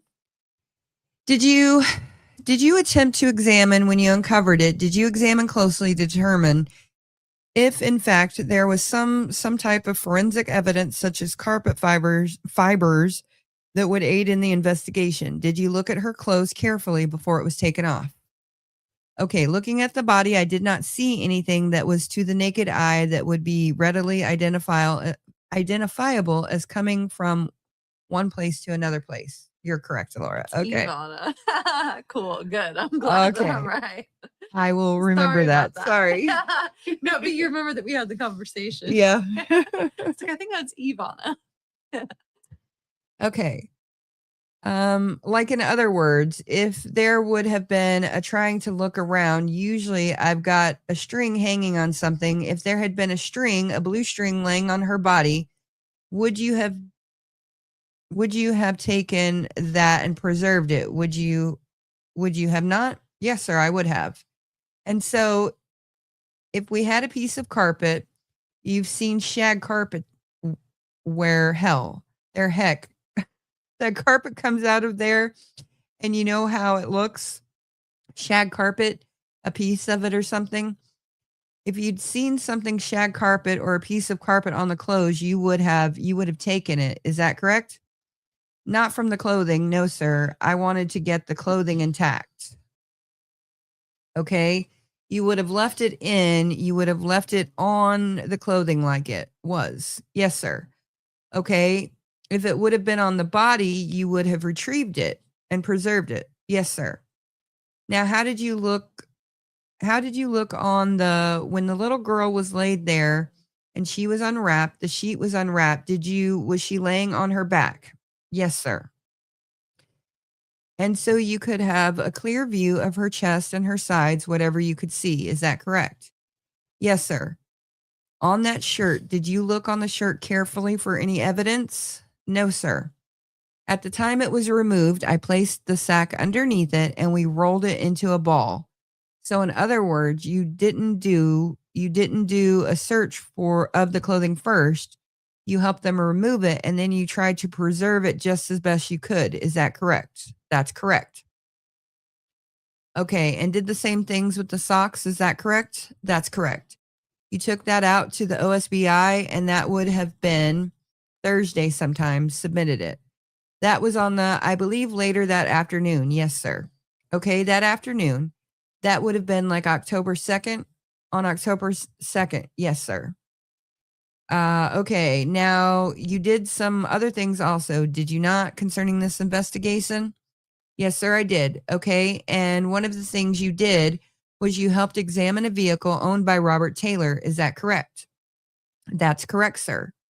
Before we do that, though, I want to ask you, when you arrived out on the crime scene at approximately 82nd Street and Rogers Lane, was Robert Taylor there? No, sir, he wasn't. He wasn't there. Did he arrive during your investigation out there? Did he arrive while you were out there? I did not see him at the crime scene. Okay, when was the first time that you saw Robert Taylor?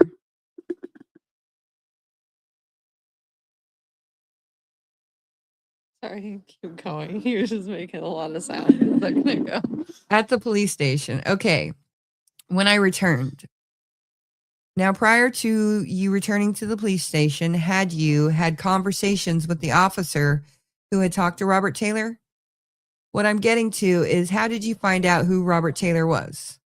Okay, Detective Briley had advised me that they were talking to him, and that I think it was Lieutenant Jacobsma and Detective Wells were with him at the station. Okay, did they tell you what they were questioning him about? Mr. Tannery, objection, Your Honor. By Mr. Zelps. Do you know what? Mr. Zelps, I'll withdraw. Mr. Zelps, do you know what the question was about? About him finding the body? Okay, did you also, okay, you had not personally got to visit with him, though, at that time, is that correct? No, sir, I hadn't. Now, you returned back to the police station. You were requested by Lieutenant Jacobsma to do an investigation of the car. Yes, sir. Did you obtain a consent to search? Yes, we did. How did you get the car there? One, Mr. Tannery, Judge, I'm going to object to anything on Robert Taylor at this point in time as being irrelevant. It's already been covered thoroughly. The court, no, overruled. By Mr. Zelps, how did you get the car to the station if you know? I don't know. The car was at the station when I got there. Okay, it was there. You didn't go out and get it. You didn't request it to be gotten by anybody. It was there. Is that correct? That's correct. All right. Now, who assisted you in the investigation or the search of the car? Okay, Detective Briley was conducting the search of the car. You were assisting him. Yes, sir. Now, did you have a consent to search? I'm sorry, I asked that, but I don't recall the answer. Yes, sir, we did. Okay, Mr. Taylor was cooperating at that point. Is that correct? That's correct, sir. Did you actually witness him sign the consent? Did you see him sign it? Or did they just tell you what they had it or delivered it to you? Or no, sir. He had signed it while I was in the office. Okay, did he make any statements in there while you were there? No, not that I remember, other than him finding the body. Okay, what was his physical appearance or anything that he did to you strike you as unusual? He was cooperating at the time and we asked if we could search his car or the car. He gave permission to search on that. Advised him we might also need to search his residence. And at the time he said that was fine with him. However, it was getting something like 2 or 3 o'clock in the morning. Okay, you and Detective Briley, you went down there and started the search. And where did you open the trunk? Yes, sir. Okay, and the trunk on the Volkswagen is it's in the front. In the front. Prior to opening the trunk, did you look and search for any type of fingerprints? Did you look over the glass surface and smooth surface to see if there was any fingerprints? Okay, no, sir, I didn't. Okay, the trunk was opened. It was the first. Is that what first was opened, or did you look on the inside first? We looked on the inside of the vehicle first. What items did you at that time find on the inside of the vehicle? First of all, explain. Would you tell the judge how many seats were in the Volkswagen? The back seat and the driver's seat. There's no front passenger seat, was there? No, sir, there wasn't. What do you want? Did you look at the tracks, where the seat would go? The metal apparatus where it would go? Did you look at that? No, sir, I was looking on the driver's side. Okay, I was wondering if it was damaged, but you don't know that. I don't know, sir. On the driver's side, what did you find? Great deal of trash. Numerous articles were in it. I'm not positive of the exact things that were in it at this time. Do you recall, did you take any items or seize any items from that portion of the search at that time? anything taken, set aside, saying this might be interesting, we need to take a closer look at it? I believe there were some photographs in the back seat there were some books in it. Main thing I remember taking there was some photographs. Okay. Now, Detective Davidson, hindsight, a great deal, isn't it? I mean, it's wonderful to have some hindsight, isn't it? Yes, sir. Okay. It's important to me to know the best you can recall, even though you said it was trash, what exactly was there that you can recall? You said there was a lot of trash, but it's important. Just pieces of paper, dust, that's all I can remember. Just the books and stuff, books and other clothing items were thrown into the back seat. All right, let's talk about the clothing items. What type of clothing items did Mr. Taylor have in the back seat of that Volkswagen? I think there was a hat and a jacket. I'm not sure of the other items. Hat and a jacket. Would there be an inventory list anywhere, or what exactly was contained in the car? No, sir, we did not keep an inventory list at all. Okay, now did you observe Detective Briley during his portion of the search? We were both working on the vehicle, not watching each other. Well, did he call your attention to anything that he found during the inside search of the vehicle? I don't specifically remember, sir. Open the trunk. Was there a glove? Did it have a glove box? Yes, sir, it did. Did you get a look at the glove box? Not that I remember. Okay, now we opened the trunk, which is in the front of the car. Yes, sir. Now there's quite a few things in there, wasn't there? The trunk was full. Yes, sir. All right, let's try to go through as carefully as you can and tell us what was in the trunk. In the trunk was there were some, let me ask you some things. Maybe I can help. Were there any gloves in there? Yes, sir. There was a singular glove that contained some other rubber or plastic type gloves. I'm sorry, I didn't understand that. There was a singular glove. Okay. That had some other gloves shoved down in it. All right. Now the singular glove, what color was that glove? Very important. I think it was yellow. Okay. Yellow. Okay. Did you remove the rubber gloves from the singular glove? Yes, sir. And what color were those rubber gloves? They were a thick plastic glove that was, I don't remember if they were red or green. It was one of if I said aqua, shade of wood, okay, you don't know if it was a red or a green. Right, it was shaded. They were colored. Now, on those gloves, was there any type of substance on the gloves? Was there any sticky substance on the gloves? I don't remember any foreign matter. The gloves were clinging together, but that could have been due to the plastic clinging together. Detective Briley, he looked at those a little closer, didn't he? And you'd agree, I mean, did he look at those closer? Yes, sir, he did. Okay. Now those were the only gloves that were found in there?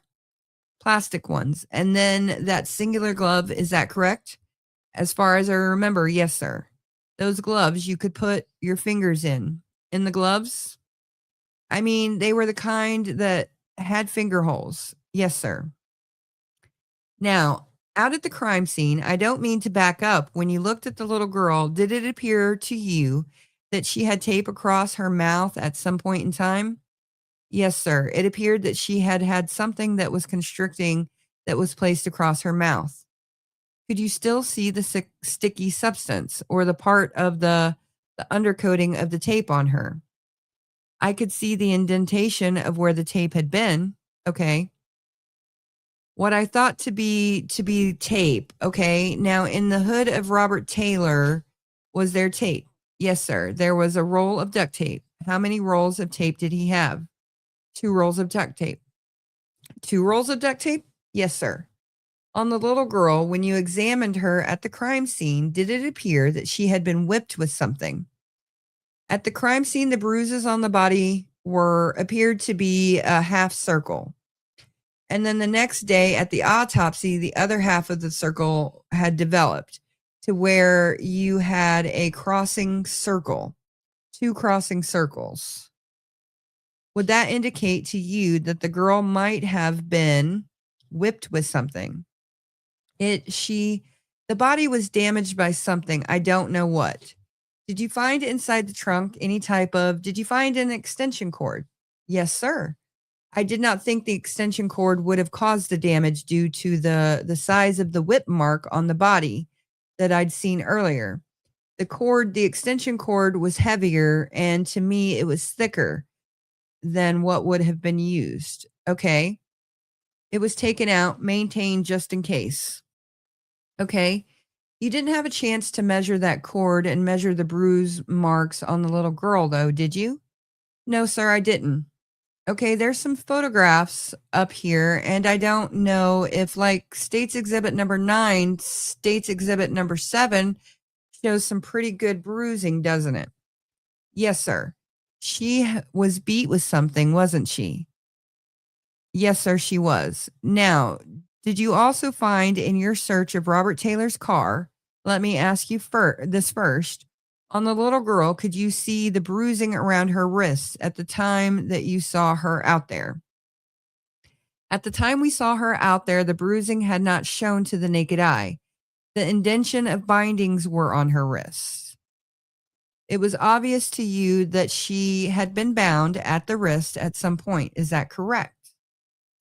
Yes, sir. She had been tied. Inside the trunk of Robert Taylor's car, were there some bindings, some plastic bindings that you locked together? Or in other words, did he have, they're plastic, and you slip the loop through it and it tightens up? A cable tie? Yeah, a cable tie. Did he have some cable ties in there? I don't remember seeing them. You don't recall that? No, sir. Okay. He told us about that earlier, but you don't recall it. No, sir, I don't. Now, did you find any narcotics in his car? Dangerous drugs? Yes, sir, I did. What did you find? Marijuana seeds. I've heard marijuana described a lot of ways, but as a narcotic and a dangerous drug you're right, it was a different time. It was a very different time. Because the other day you were worried about smoking on the back porch when kids might have been outside that were neighbors. And I was like, it's legal. And you're like, but it's ingrained in my mind that it's bad. I'm like, it's your medicine. It's fine. Yes, but still, it's one of those things where we used to have fentanyl patches, and you'd go and you'd work with children. So it's fine. But they were on my body. It wasn't like they were touching my body and stuff. So, well, I hope not. But it's just like, I'm on fentanyl, I'm on weed. I'm on fentanyl, I'm on weed. I think you're fine. But yeah, look, I have been on medication for 26 years. I broke my back, and I somehow was able to do it all.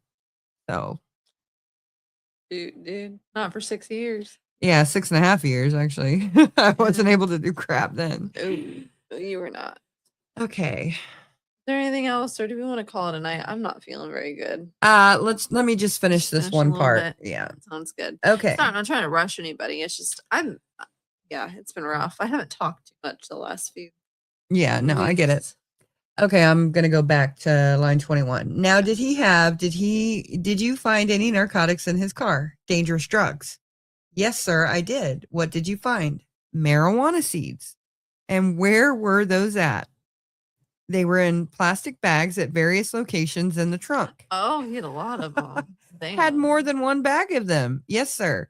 You recall how many bags he had? No, sir. I placed them all in one singular bag and turned it over to narcotics for destruction. It's horrible criminal. Okay. Now, those heirloom seeds. Okay. Now, was there also a black leather police slapper taken? Yes, sir, there was. It was called a blackjack, right? It's a slapper. It was in the vicinity of the front seat. It was on the floor, wasn't it? Yes, sir. Okay, did you look at the glass and see if there was, let me ask you this. When you got out at the crime scene out there, that little girl have shoes on? No, sir, she didn't. She had socks on though, didn't she? Yes, sir. Were you looking for any footprints because she had socks on? No, sir. I know there's footprints that have come up in this case. Yes, sir. Was that obvious to you that the little girl had socks on and that she probably wouldn't be making any types of prints if she was in that car? That's what I thought. Okay. Did you look for the glasses? Look on the glass? See if there was any prints though? No, I didn't. There must have been another police officer that looked at all this stuff because I'm wondering what the heck. Well, Okay. he's talking to the coroner, right? Oh, he might be. Yeah, I'm No, pretty I sure can't he's remember talking. who I'm he's pretty talking sure to. that he's talking to the coroner. Anybody who's been paying more attention than we have, I no, can't remember. I'm pretty sure he's still talking to the coroner. No, he's talking to a police officer. He's talking to a police officer. Are you I sure? thought. Because he was just talking about the body and is this on the body? Is that on the body? Yeah, I know, but he was. Well, don't lose your place. Oh yeah, shit. My bad. I'm pretty sure he's talking to a coroner. Okay. But why would a coroner wasn't out there? So I don't know. Little girl had socks, Okay. glass. So one of the things It must have jumped. I don't know. one of the reasons why Robert Taylor, supposedly, what I've always heard, one of the reasons why Robert Taylor was arrested was because of the footprints in his car, on the windshield, and outside of his car. That's what I've always been told. So I'm wondering if somebody else is going to come and talk about footprints and stuff like that. Who were you told that by? I was told that by my family because that's why I freaked out, because I thought, oh my God, he got arrested. Now I'm going to get arrested at 7 years old, mind you, thinking, oh my God, he got arrested. I'm going to get arrested and go to prison for the rest of my life because those are my footprints, is what I remember thinking at 7 years old when I was told about this story. It's possible that that's, how it was. It's also possible to have misunderstood. Who knows? or Yeah. I mean, Just lied to freak you out. I didn't tell them anything. I kept it all to myself. I didn't tell my family anything. I was a chronic yapper. Yeah, no, I grew up in what would be described as a criminal element. Now, that side of the family wasn't like that. No, that side of the family was not. My dad's side. Oh, was your dad? My dad's side of the family was not They let criminals. things happen, but yeah. Well, close enough. but they weren't arrested all the time. They weren't actively in prison. It doesn't mean they weren't committing crimes, but they weren't in prison. So I was telling Dad about how when I was on with Nancy and Pam last night, Pam had mentioned that that's You're making a kinda lot tight. of, I know, but Okay. it's making a lot of noise. My bad. I can't hear. Over here. Fucking with Yeah, stop messing with stuff. Okay, so anyways, Pam had said something to the effect of Sheriff Arnott did not have enough time to go through everything because he lives in the Ozarks and a lot of things happen in the Ozarks. And she said something about how her dad used to say all the women in Chillicothe, they're there because they all have criminal families. And I said, well, what does that make me? Because my cousin's in Chillicothe. And I was telling Dad that, and he's like, well, you do remember that there was a RICO Act on your family? And I was like, what? He's like, there was a RICO Act on your family. And I'm like, what? I don't remember that. Your mom's side of the family? Yeah, my mom's side of the family. Check And I that. was like, no, I don't remember that at all. So now I'm going to have to go to Lawton. Well, not to Lawton physically, but now I'm going to have to go and look that up because I'm like, what the heck? Your husband's notoriously not great at remembering things. No, he's But- notoriously great at remembering stuff like that. In a few years, but yeah. So anyways, That's crazy. okay, we're going to stop here, I guess. I know it's in an awkward spot, sorry. But I'm tired. Oh, So, yeah. 266? 261 on the actual document, my bad. 266 on the PDF. I'd say Joy take notes, but this is the first time I haven't seen Joy in like He was cleaning. forever. She was cleaning and listening at the same time. Oh, nice. Hi, Yeah. Joy. Hope you're enjoying your cleaning night. I hope it's going well. I need to clean.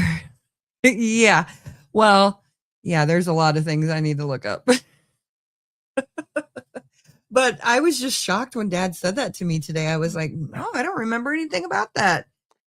So I'm not afraid to look up my dad's side, but I know the things that aren't on the books are just as scary as the things that could be on the books Right. for your side. Goodness Right. gracious. I accidentally Yeah. found some stuff the other day while looking through a photo album on accident. Oh, yeah, let's not talk about that. No. I won't. Okay. Okay, anyways. Well, I guess we are going to call it quits for today. But like we said, on the 23rd, which is in 3 days, we will be going to the hearing of, I think her name. Kayla. Well, it's, Oh, it's for it starts with an A. yeah, Elena. I didn't Elena. Elena I didn't find it as Mason. important. Yes, I didn't find it as important to remember the names. Which of the I find it perpetrators. ironic that it's a Mason because my my stepsister's last names were Masons. And your sister-in-law tried to frame your stepsister by using her as an alias whenever she got arrested for math charges. She did too much mathematics. And now then I guess the FBI busted her recently. So A couple of years ago, yeah, it was a huge operation. You should reach out to her. Have her in the channel. You Are want you to tell fucking us kidding about me? what it takes? I wouldn't even write that woman a letter. That's how evil that woman is. I'd probably write Ed Kemper a letter before I'd write Is her he a still letter. alive? Yeah, he is. Really? Yeah. Really? Yeah. I wouldn't get it on record saying you'd rather write your sister-in-law. Former sister-in-law. Former, only by death, Well, not by still. divorce. Still. They're still married in the eyes of the Lord. In the eyes of the Lord. That shouldn't have happened. That's horrible. Right.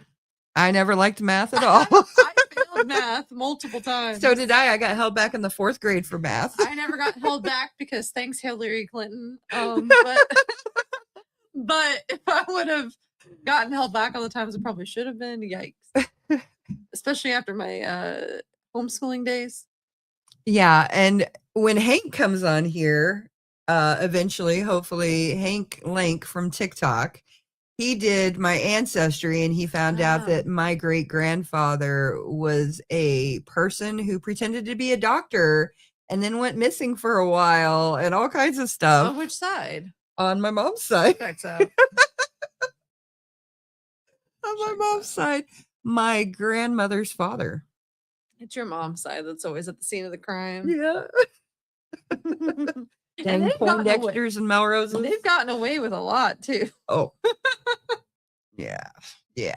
Well, I'm just I don't even know specifics. I'm just saying nobody's in prison right now. Well, one's in the work release program. I think I know who you're talking about. One of your cousins, One of not, my not cousins. your uncles or nothing like that. One of my cousins. Well, and then Shelly.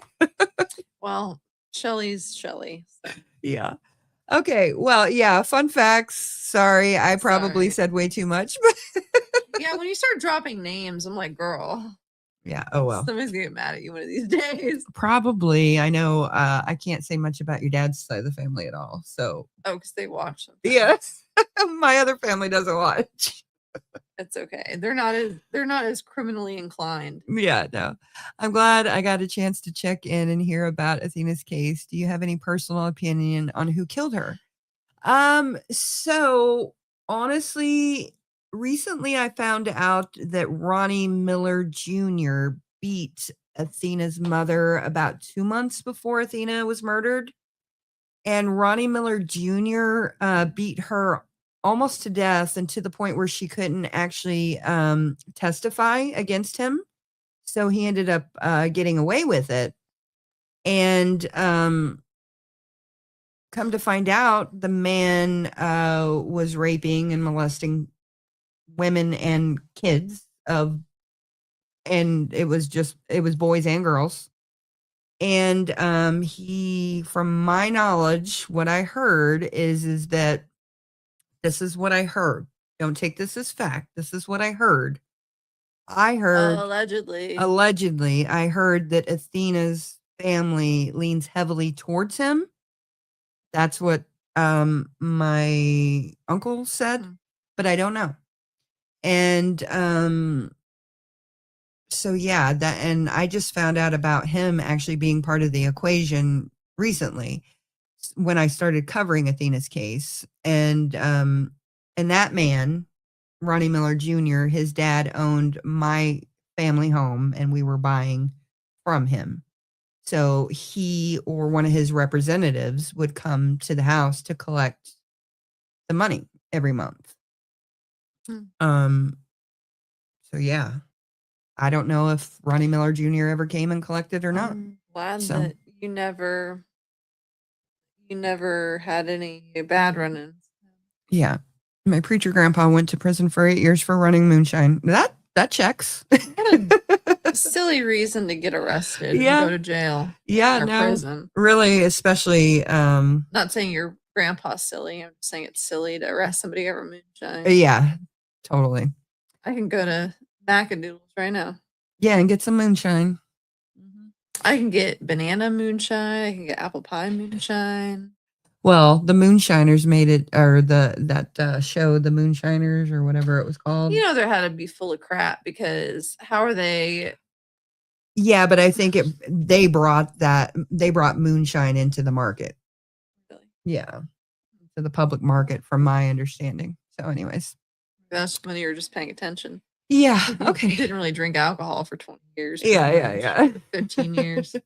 Okay, well, we hope that you have a very blessed evening and that you go out and do something good to change the world for the better, and that everybody is able to celebrate Father's Day the way that they want to. And the people who are missing their fathers, I empathize with you because I do as well. So I hope that you have a blessed evening. Go out and do something good to change the world for the better. Bye, guys. Have a good night. Ladies and gentlemen, thank you for tuning in to Military Broadcast Radio. As we wrap up today's show, we want to remind you that the podcast of today's episode will be available right after we go off the air. So if you missed any part of the show or want to listen again, be sure to check it out. And remember, we're here to support and honor our veterans. Your stories and experiences matter, and we are committed to giving you a platform to share them. That's right. We're here to give our veterans a voice. So don't forget to catch the podcast and stay connected with us. Giving our veterans a voice.